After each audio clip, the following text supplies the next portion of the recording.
ले चलते हैं। प्रधानमंत्री मोदी इस वक्त एसोचैम के कार्यक्रम को संबोधित करते हैं। कि हर काम में इतना सरकारी दखल है तो वाह इंडिया। आज जब प्राइवेट पार्टिसिपेशन पर भरोसा किया जा रहा है, विदेशी निवेशकों को एनकरेज किया जा रहा है, तो वही लोग पूछ रहे हैं व्हाई नॉट इंडिया। पहले शिकायत थी कि डिजिटल इंफ्रास्ट्रक्चर के अभाव में काम संभव नहीं, तो व्हाई इंडिया।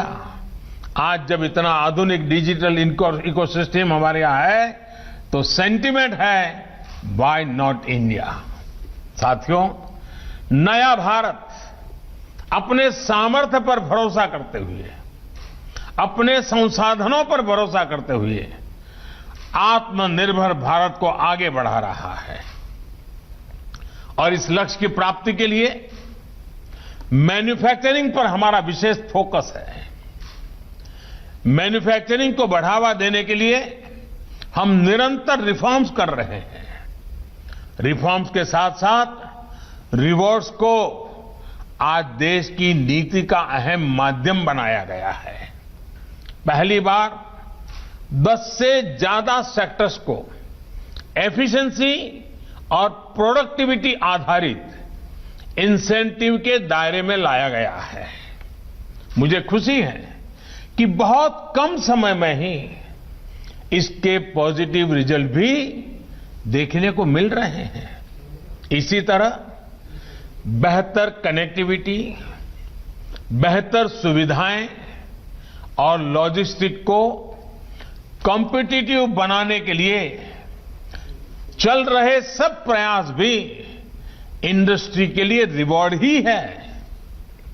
हमारे लाखों एमएसएमईज के लिए, चाहे उसकी परिभाषा को बदलना हो, क्राइटेरिया में बदल लाना हो, सरकारी कॉन्ट्रैक्ट्स में प्रायोरिटी हो, या फिर लिक्विडिटी से जुड़ी समस्याओं का हल करना हो, ये भी बहुत बड़ा प्रोत्साहन ही है।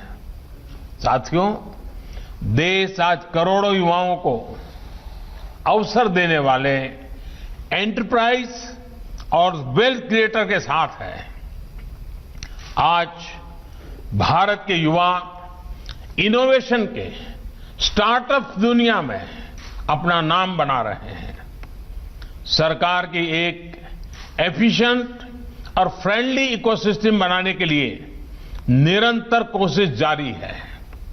अब एसोचैम जैसे एसोसिएशन को, आपके हर मेंबर को भी ये सुनिश्चित करना है कि इसका लाभ लास्ट माइल तक पहुंचे।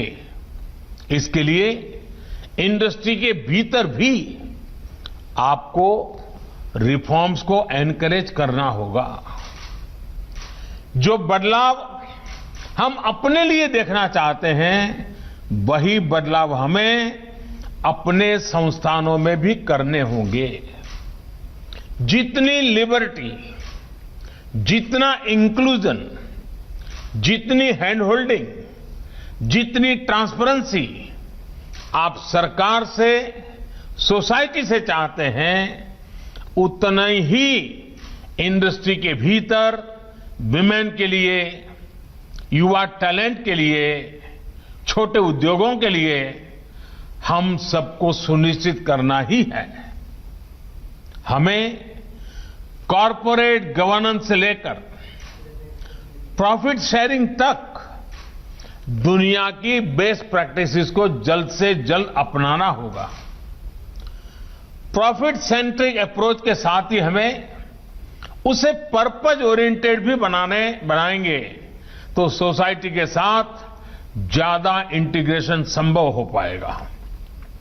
साथियों, आपसे बेहतर ये कौन समझ सकता है कि ऑनेस्ट ओपिनियन का बेहतर डिसीजन मेकिंग में कितना बड़ा रोल होता है।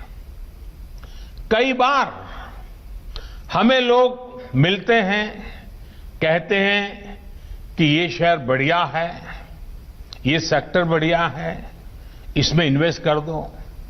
लेकिन हम पहले ये देखते हैं कि वो सलाह देने वाला, तारीफ करने वाला खुद भी उसमें इन्वेस्टमेंट कर रहा है या नहीं कर रहा है।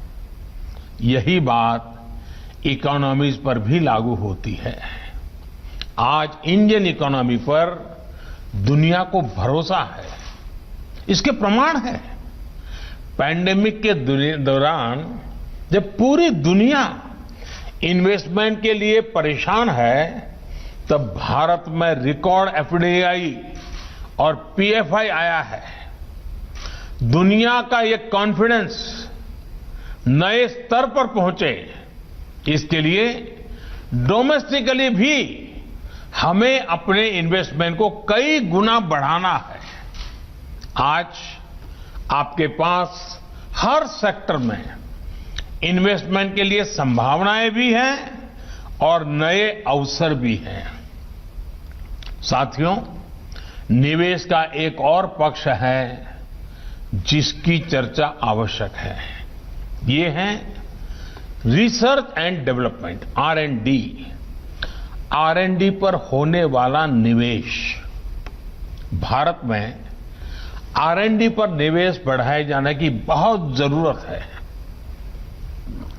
अमेरिका जैसे देश में जहां R&D पर 70% निवेश प्राइवेट सेक्टर का होता है, हमारे यहां इतना ही पब्लिक सेक्टर द्वारा किया जाता है।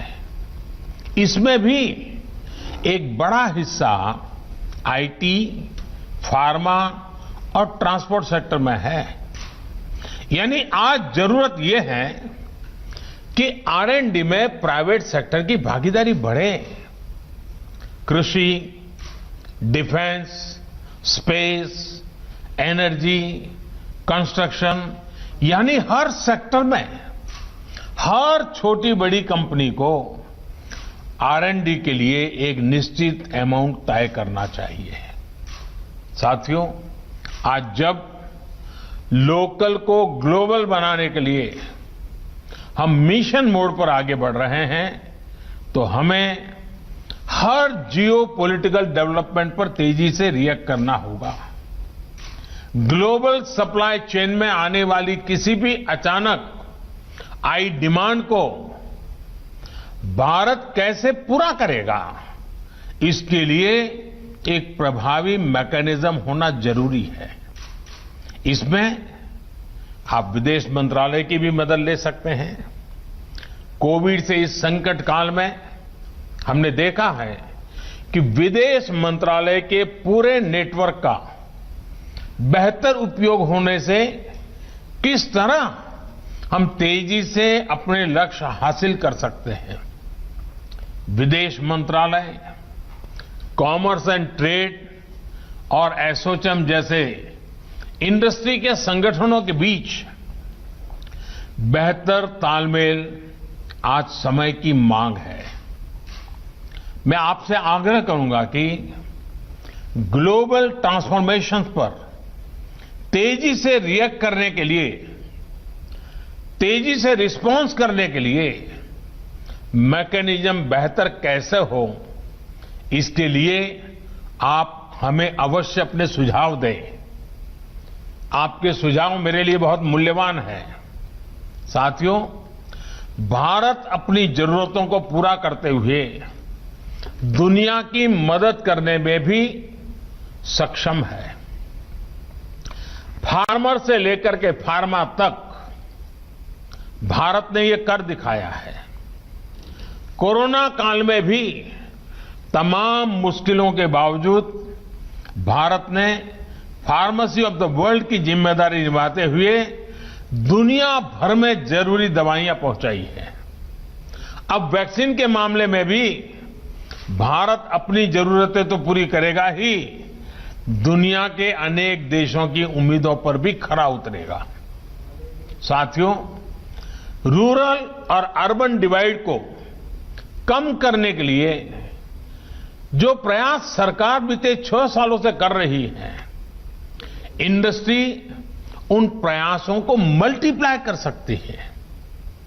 एसोचैम के मेंबर्स हमारे गांव के प्रोडक्ट्स को ग्लोबल प्लेटफॉर्म देने में बहुत मदद कर सकते हैं।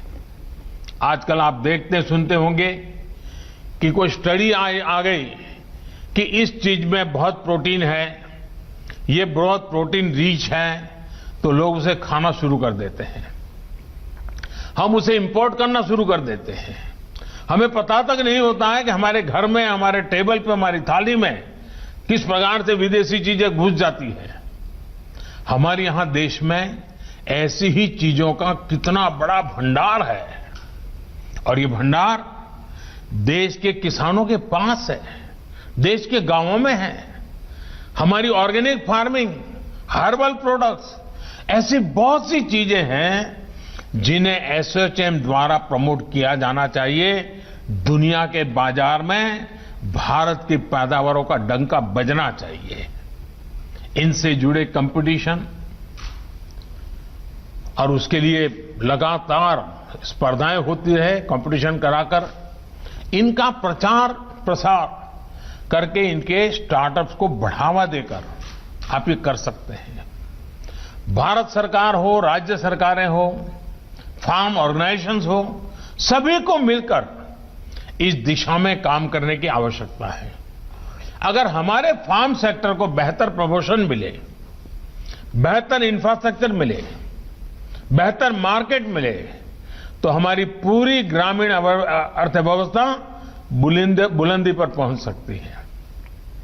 साथियों, 21वीं सदी की शुरुआत में अटल जी ने भारत को हाईवे से कनेक्ट करने का एक बहुत बड़ा लक्ष्य रखा था। आज देश में फिजिकल और डिजिटल इंफ्रास्ट्रक्चर पर विशेष फोकस किया जा रहा है। गांव के किसान की रीच भी डिजिटल ग्लोबल मार्केट तक हो, इसके लिए देश के हर गांव तक ब्रॉडबैंड कनेक्टिविटी पहुंचाने में हम जुटे हैं। इसी तरह हमारे आईटी सेक्टर को और ताकत देने के लिए आईटी और बीपीओ सेक्टर की बाधाएं भी हटाई गई हैं। डिजिटल स्पेस की सिक्योरिटी के लिए एक के बाद एक कदम उठाए जा रहे हैं। साथियों, बेहतर इंफ्रास्ट्रक्चर के निर्माण के लिए फंडिंग से जुड़े हर एवेन्यू का उपयोग किया जा सकता है। पब्लिक सेक्टर बैंकों को मजबूत करना, बॉन्ड मार्केट्स की संभावनाओं को बढ़ाना, ये उसी दिशा के प्रयास है। इसी तरह सोवरिन वेल्थ फंड्स और पेंशन फंड्स को टैक्स में रियायत दी जा रही है। रीट्स और इन्वेट्स को प्रमोट किया जा रहा है। इंफ्रास्ट्रक्चर से जुड़े एसेट्स को भी मोनेटाइज किया जा रहा है। साथियों, जरूरी सुविधाएं देना, यही माहौल बनाना ये सरकार कर सकती है। तो एसोचैम के फाउंडेशन वीक कार्यक्रम को संबोधित कर रहे हैं प्रधानमंत्री मोदी। एक छोटा सा ब्रेक लेंगे, ब्रेक के बाद आपको एक बार फिर से लिए चलेंगे।